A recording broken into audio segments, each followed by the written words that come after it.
ሰላምና ጤናን ፍቅርን በረከትን ያድርልኝ። እንግዲህ ክብራትና ክብራን ኢሳርስ ቤተሰቦቻችን የሰሜኑ የኢትዮጵያ ጦርነት ዳግም ተቀስቅሷል። ዛሬ በጣም አስደንጋጭ ዜና ነው። እንግዲህ ይሄን በተመለከተ በአሁኑ ሰዓት ምን እየተከሰተ ነው? አሁን ይሄን ዜና በመታደምጡበት ሰዓት ላይ እየተከሰቱ ያሉ መረጃዎች ደርሰውናል። በነዛ ዙሪያ ላይ ማሳያችሁ ይኖረኛል። ከዛ ውጪ ይሄ ጦርነት እስከ ዛሬ እስከ አሁን ድረስ ምን ይዘት አለው የሚለውንም ጭምር በዚህ ፕሮግራም አካትቼላችኋለሁ። ከዛ ውጪ ደግሞ ይህ ወደ ጦርነት ሊቀየር የሚችል ወይም ደግሞ ጦርነት ተጀምሯል ማለት ያስችለናል ወይ የሚለውም በዚህ ውስጥ ተካቷል። ጦርነት ሆኖ ወደ ኦል አውት ዋር የሚቀየር ከሆነ ደግሞ ወይም ደግሞ አሁን የተጀመረው እሱ ከሆነ በኢትዮጵያ በጣም አደገኛ ነው የሚሆነው። ስለዚህ ይህንን አደጋ በተመለከተ በግልጽ በዚህ ፕሮግራም ላይ አሳያችኋለሁ። ስለዚህም ደግሞ በተከሰተ ጦርነት ዙሪያ ላይ ልንጸልይ የሚገባን መሆኑን በደንብ አድርጌ በመጨረሻው ላይ ይህንን መንፈሳዊ እይታ በደንብ አድርጌ ያሳያችኋለሁ ውድ አዲስ ቤተሰቦቼ። ስለዚህ ወደ መረጃው ልለፍላችሁ። እንግዲህ ዛሬ በሰማነው እና ቀደም ብሎ በዚህ እንግዲህ ከዚህ አሁን ይሄ ዜና ከምትቃቅርቡለት ዛሬ በቅዳሜ ጠዋት ማለዳ ነው ይሄ ግጭት የተከሰተው። ግጭቱ በነሐሴ 1 2026 ዓ.ም ወይም ኦገስት 1 2026 ተጀምሯል ማለት ነው። በሰሜን ኢትዮጵያ በፌዴራል መከላከያ ሰራዊትና በትግራይ ታጣቂዎች መካከል አዲስ የተኩስ ልውውጥ ተጀምሯል።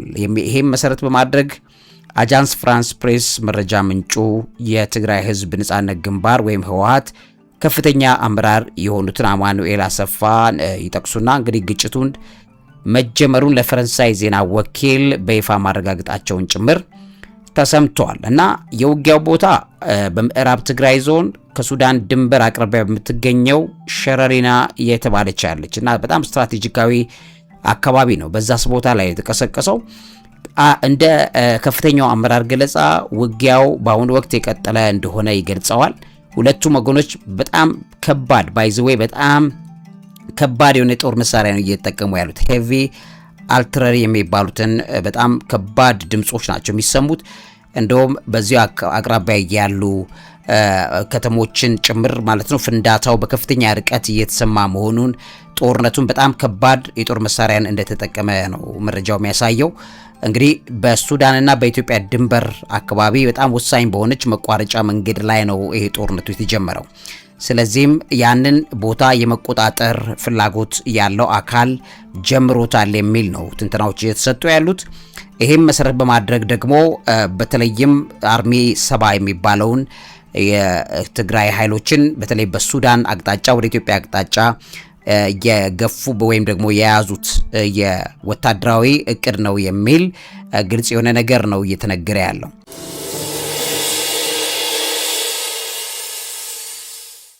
ስለዚህ እግረኛ ጦር ጥቃት ክስም አለ እየተነሳ ያለ። የትግራይ ክልላዊ መስተዳደር የፌዴራል መንግስቱ ሰፊ የሆነ የእግረኛ ጦር ጥቃት ወይም ዋይድ ሬንጂንግ ኢንፋንተሪ ኦፌንሲቭ ከፍቶብኛል የሚለውንም ክስ ማቅረቡ እየተሰማ ይገኛል።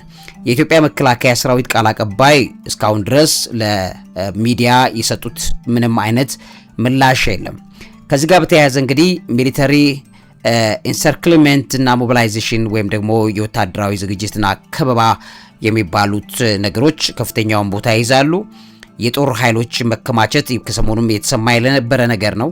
ለበርካታ ወራት ሁለቱም ወገኖች የፌዴራል ጦርና የህወሓት ኃይሎች በጋራ በድንበሮቻቸው ላይ ከፍተኛ ቁጥር ያለው ሰራዊት ሲያከማቹ መቆየታቸው አቶ አማኑኤል አሰፋም ደግሞ ለአጃንስ ፍራንስ ፕሬስ በሰጡት ቃል ላይ የፌዴራል ጦር ከሁለቱም አቅጣጫ ማለት ከሁሉም አቅጣጫ እየገፋ ትግራይ ኃይሎች ያሉበት ቦታን በከበባ ለመያዝ ጥረት ያደረጉበት ነገር አለ በሚል የገለጹበትም አለ ዛሬ።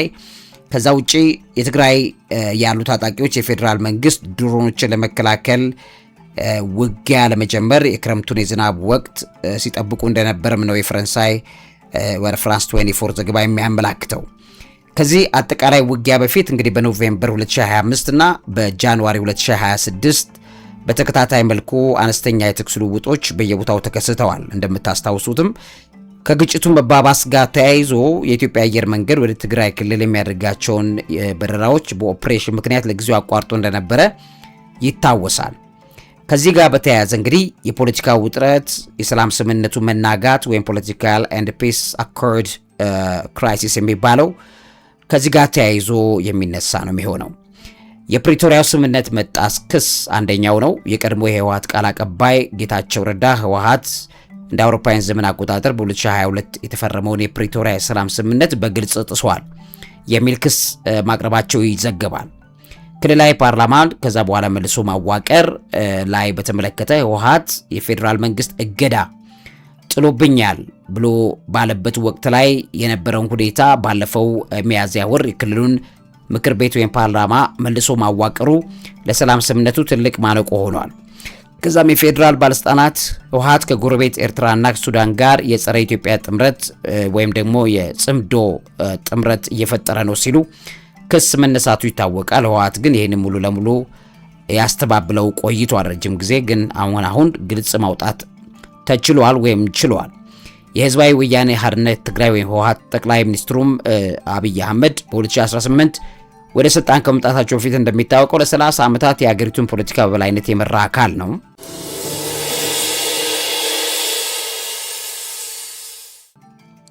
ስለዚህ አሁን ባለበት ሁኔታ ላይ ያንን መልሶ የማስቀጠል ፍላጎት ነው ወይስ ደግሞ የትግራይ ሀገረ መንግስት መሰረታሉ የሚለውን ነገር መሰረት አድርጎ ለመሄድ ነው የሚሉ በጣም በርካታ ነገሮች የሚነሱበት ጉዳይ ነው። እንግዲህ ሀገር እንመሰርታለን የሚለው የህወሓት ትልቁ አጀንዳ ነው። ሀገር ለመመስረት አዲስ አበባ ወይም ደግሞ አዲስ አበባ የተቀመጠው የኢትዮጵያ ማንኛውም አካል ካልፈቀደ በቀር ሀገር መመስረት እንደማይቻል ይታወቃል። ስለዚህ ያ ካልሆነ ሀገር በዛ መልኩ መመስረት ከባድ ስለሚሆን ልክ እንደ ሶማሌላንድ ከባድ ስለሚሆን ቀጥሎ ግን ያንን ማድረግ ካልተቻለ ኢትዮጵያ ሙሉ ለሙሉ መበታተን የሚል እቅድ አለው ማለት ነው። ስለዚህ ወደ አዲስ አበባ ከመጣ በኋላ ኢትዮጵያ ሙሉ ለሙሉ የሚበትን ፕሮጀክት ይሰራል። ያንን ከሰራ በኋላ ሁሉም ሀገር ሆኖ መከፋፈል ወይም መበታተን እንዲፈቅድ የሚያደርጉ ተቋማትን ወደ ስልጣን በማምጣት በስምምነት ሀገር መበታተንና ከዛም የትግራይን ሀገር መመስረት የሚል ፕሮፖዛል እንደሆነ የሚነገርለት ነው። ከዛም መነሻ ነው እንግዲህ ይህን ጦርነት ህወሓት መጀመር የፈለገው የሚለው የበርካታ የፖለቲካ ትንታኞች ግልጽ የሆነ እይታ ነው። እንግዲህ የሰብአዊ ቀብስና የአናሊስቶች ስጋት አለ። አሁን ባለበት ሁኔታ ሁማኒቴሪያን ኤንድ አናሊሲስ ቪውስ አለ። የከፍተኛ ጦርነት ስጋት አለ።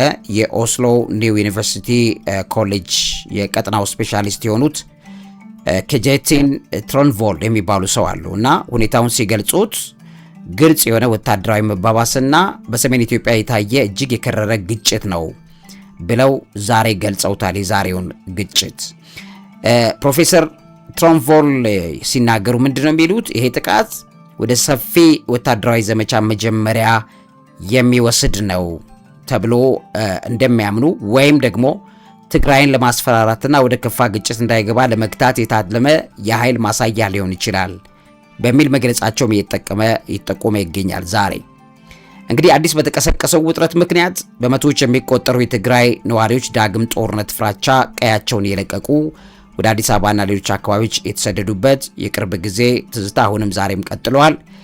ኢኮኖሚ ተቆልፏል። ክልሉ አሁንም የሲቪል ሰራተኞች ደሞዝ አለመከፈል፣ የባንክ ገንዘብ እጥረት፣ የነዳጅ ማዕቀብ ያሉባት የተለያዩ ሁኔታዎች በመኖሩ ማህበረሰቡ በከፍተኛ የኑሮ ውድነት ውስጥ ነው የሚገኘው።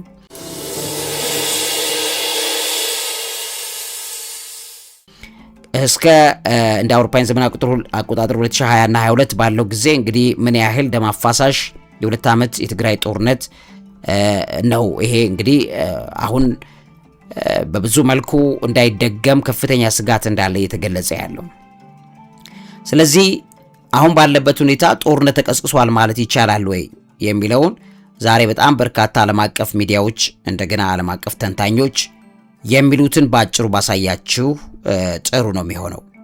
እቅጩን ለመናገር እንግዲህ በአሁኑ ወቅት የተከሰተው ሁኔታ ሙሉ ለሙሉ አጠቃላይ ጦርነት ወይም ፉል ስኬል ዋር ተቀስቅሷል ተብሎ ለመደምደም በጣም ገና ነው። ነገር ግን ሁኔታ ወደ ከፋ ጦርነት ሊያመራ የሚችል እጅግ አደገኛ የወታደራዊ ቀውስ መባባስ ወይም ሜጀር ሚሊተሪ ኤስካሌሽን ደረጃ ላይ እንዳለ ግን ተንታኞች በትክክል ይስማሙበታል። ግጭቱ የተወሰነበት ቀጠና ወይም ሎካላይዝድ ፋይቲንግ ሊሆን ይችላል። አንደኛ ውጊያው በአሁኑ ወቅት የተቀሰቀሰው በምዕራብ ትግራይ ከሱዳን ድንበር አቅራቢያ በምትገኘው ሸረሪና በመተባለች በዛ የተወሰነ ስትራቴጂካዊ ቦታ ላይ ብቻ ነው አሁን ያለው። ግጭቱ እንደ ቀድሞ ጦርነት በሁሉም የትግራይ የአማራና የአፋር አዋሳኝ ድንበሮች ላይ በአንድ ጊዜ በሰፊው አልተጀመረም። ግን ዛሬ ነገ ከነገ ወዲያ ምን እንደሚሆን ማወቅ ግን አይቻልም ማለት ነው፣ አሁን ጦርነቱ እየተከሰተ ስላለ። በሁለተኛ ደረጃ ተንታኞችና የውጭ ታዛቢዎች እንደሚናገሩት የቀጠናው ስፔሻሊስት የሆኑት ፕሮፌሰር ከጄቲል ትሮንቮል ቅድም ያልኳችሁ ምሁር እንደገለጹት ይህ ከባድ መሳሪያ ውጊያው የሰፊ ወታደራዊ ዘመቻ መጀመሪያ ሊሆን ነው የሚችለው። በሌላ በኩል ግን ትግራይን ምናልባትም የሚያስፈራራና ለፖለቲካ የበላይነት ለመያዝ የተደረገ የኃይል ማሳያ ወይም ፖስቸሪንግም ሊሆን ይችላል። ስለዚህ ከሁለቱ አንዱ ሊሆን ይችላል የሚል ትንተና ነው የሰጠው ማለት ነው። ማይቪ ኦን ዘ ኒውስ የሚታወቅ በጣም ብዙ ጎበዝ ተንታኝ ነው ይህ ሰው። የቪዲዮ ትንታኔው መሬት ላይ ያሉትን ሁለቱንም በጥንቃቄ መከታተል ያስፈልጋል እንጂ እያንዳንዱ አነስተኛ የተኩስ ልውውጥ የሙሉ አጠቃላይ ጦርነት መጀመሪያ ነው ማለት እንደማይቻል ነው የሚያሳስበው። በሶስተኛ ደረጃ የፖለቲካዊ ድርድር አለመዘጋቱም የዚህ የዛሬው ግጭት ወደ ጦርነት እንዳያመራ ለማድረግ በር ሊያስከፍት ይችላል። ምንም እንኳን የፕሪቶሪያው ሰላም ስምምነት ክፉያ ተናግቷል፣ ልክ ነው። በፌዴራሉ መንግስትና በትግራይ ጊዜያዊ አስተዳደር መካከል ያሉ ይፋዊ ኮሚኒኬሽን መስመሮች ሙሉ ለሙሉ አልተቋረጡም። ሁለቱም ወገኖች ከባድ ኪሳራ የሚያስከትለውን የቀደመውን ጦርነት ጠባሳ ያውቁታል። ስለዚህ ግጭቱ በዲፕሎማሲያዊ መንገድ ለመግታት የሚደረጉ ጥረቶች አሁንም እድል አላቸው ማለት ነው። ከዚህ ጋር በተያያዘ እንግዲህ በሸረሪና አካባቢ ላይ በዛ ቦታ በቅርብ ሰዓት ውስጥ ምንድነው ያለው የጦርነት መረጃ? እንደገናም የኢትዮጵያ መንግስት ወይም የኮሚኒኬሽን አገልግሎቱ በጉዳዩ ላይ የሰጠው አዲስ መግለጫ አለ ወይ? በትግራይ ውስጥ ስላለውስ የህዝብ እንቅስቃሴና የበረራ ሁኔታዎችስ ምንድን ነው? እነዚህም በተመለከተ ደግሞ በመጠኑ ላሳያቸው።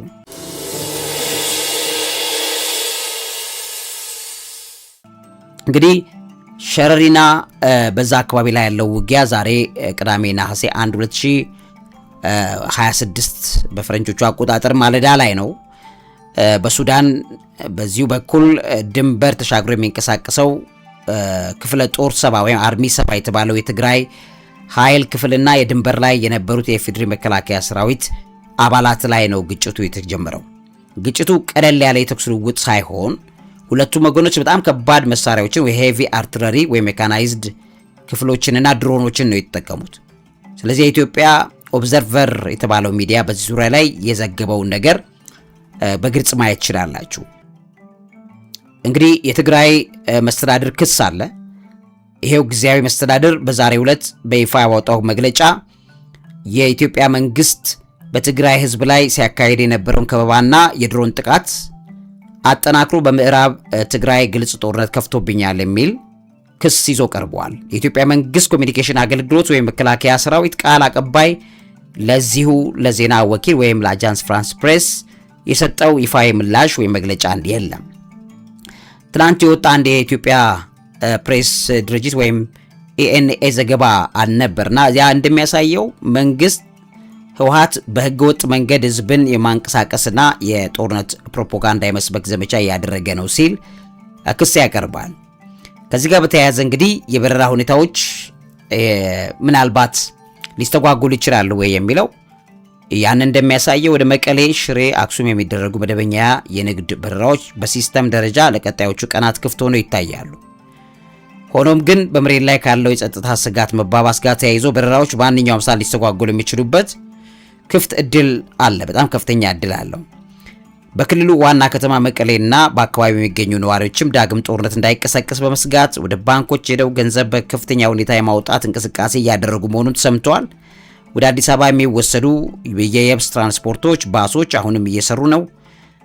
በፍተሻ ኬላዎች ላይ ጥብቅ ፍተሻዎችና መስተጓጎሎች እየታዩ እንደሆነ ግን ዛሬ እየወጡ ያሉ መረጃዎች ያሳያሉ። ከዚህ ጋር በተያያዘ ቀድሞ እንደምታስታውሱት የመጨረሻው ጊዜ የኢትዮጵያ አየር መንገድ በረራውን ያቋረጠበት የነበረ ጊዜ ነበር። እንደምታስታውሱት የዛ ሰዓት አየር መንገዱ እገዳውን ጥሎ በኦፕሬሽን ምክንያት በሚል አውጥቶ እንደነበረ ይታወቃል። ከዛ እንግዲህ ያንን ነገር መልሶ ማስተካከል ተችሏል። ስለዚህ ዛን ጊዜም የነበሩት ነገሮች ግልጽ የሆነ እይታ ይሰጡናል አሁን እንዳለው ነገር። ስለዚህ ልክ እንደ ባለፈው አይነት የአጭር ጊዜ ችግር ሆኖ ሊሆን ይችላል የሚባለው ትኩረት ያገኘ ጉዳይ ነው። ግን በቀናት ነው የሚታየው? አይመስለንም። ምክንያቱም ዛሬ በፈረንጆች ኦገስት የመጀመሪያ ኦገስት 1 ነው። ስለዚህ ሆን ተብሎ የታቀደው በዚህ ቀን ጦርነቱ እንዲቀሰቀስ እና ይሄንን መሰረት ለማድረግ ነው የሚለው ደግሞ ሌላኛው እየተሰጠ ያለ ትንተና እንዳለ ይታወቃል። በዚህ ሰዓት ላይ እንግዲህ ከዲፕሎማሲያዊ ምንጮች የተገኙ መረጃዎች እንደሚያሳዩት በትግራይ ኃይሎች ላይ ጥቃት እየደረሰ ያለው በኢትዮጵያ መከላከያ ሰራዊት ነው በሚል የሚነሱ ግልጽ ክሶች እንዳሉ ይታወቃል። ይህም በተመለከተ እንግዲህ በትግራይ ከተሞች ውስጥ የህዝብ ስሜት አሁንም በከፍተኛ የሚያስፈራ የሚያስጨንቅ ነገር ነው ዜናው እና እንደ ቀላል የሚታይ አይደለም። ይሄንን ጉዳይ ባጭሩ መቅጨት ካልተቻለ በኢትዮጵያ ውስጥ ይዞ ሊመጣ የሚችለው ክራይሲስ ወይም ጉዳት በጣም ከፍተኛ ሊሆን ነው የሚችለው። በዚህ ዙሪያ ላይ ደግሞ የመጨረሻውን ቆይታ ላድርግላችሁ። ይህንን መሰረት አድርጌ መረጃ አካፍላለሁ። መምህርና ጋዜጠኛ ዐቢይ ይልማ ነኝ።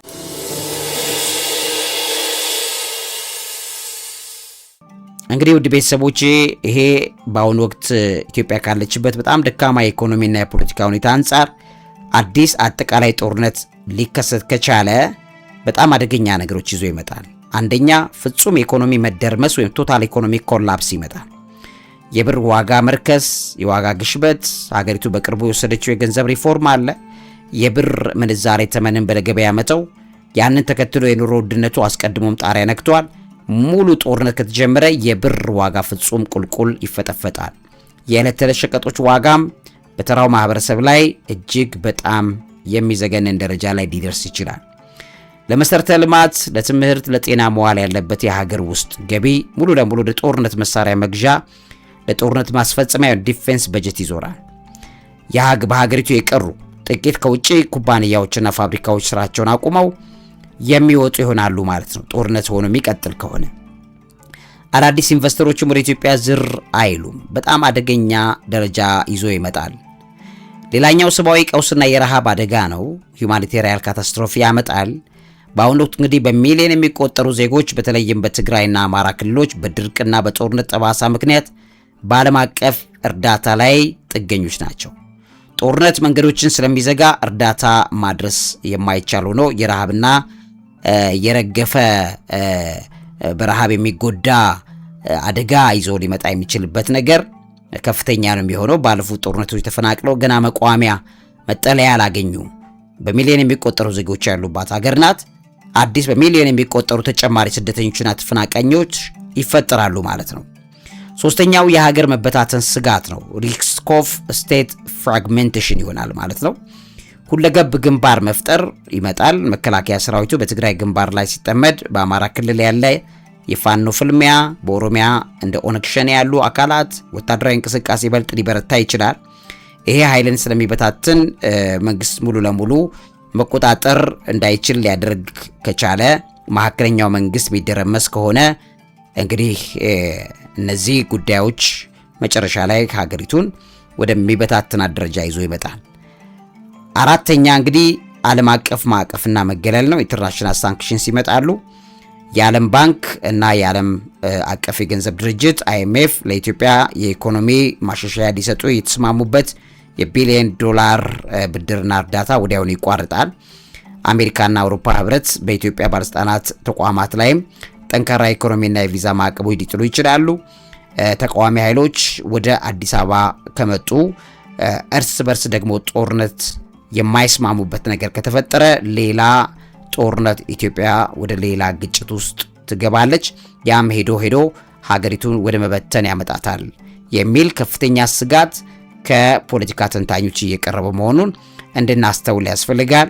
ስለዚህም ለተከሰተው ነገር ወይም አሁን ለተጀመረው ነገር ጾም ጸሎት ያስፈልጋል። ውድ ቤተሰቦቼ በእግዚአብሔር ፊት ልንደፋ ልናለቅስ እንደሚገባ ውድ ሣድስ ቤተሰቦች ልጠቁማችሁ ወዳለሁ። እንግዲህ ጸልዩ ሁሌ ነው የምንለው። ይሄ ጦርነት ሀገር ይበትናል ብቻ አይደለም። በ120 130 ሚሊዮን የሚጠጉ ህዝቦች ወደ ጎረቤት ሀገር ለልመናና ለስደት የሚዳርግ በጣም አደገኛ ጦርነት ነው የሚሆነው። እንግዲህ ወይ ጸልዩ ወይም ደግሞ ለስደትና ለእልቂት ተዘጋጁ። ያ ነው የሚሆነው። ስለዚህ ያ እንዳይመጣ ካሁኑ መጸለይና እግዚአብሔር ጣልቃ እንዲገባ በየቻላችሁት ቋንቋና እምነት ይሄንን ወደ እግዚአብሔር እንድታቀርቡ ጠይቃችኋለሁ። ያንን መሰረት አድርጌ መረጃ አካፍያለሁ። ለዚህ አብሮ ምግብ አዘጋጅና አቅራቢ መምህርና ጋዜጠኛ ዐቢይ ይልማ።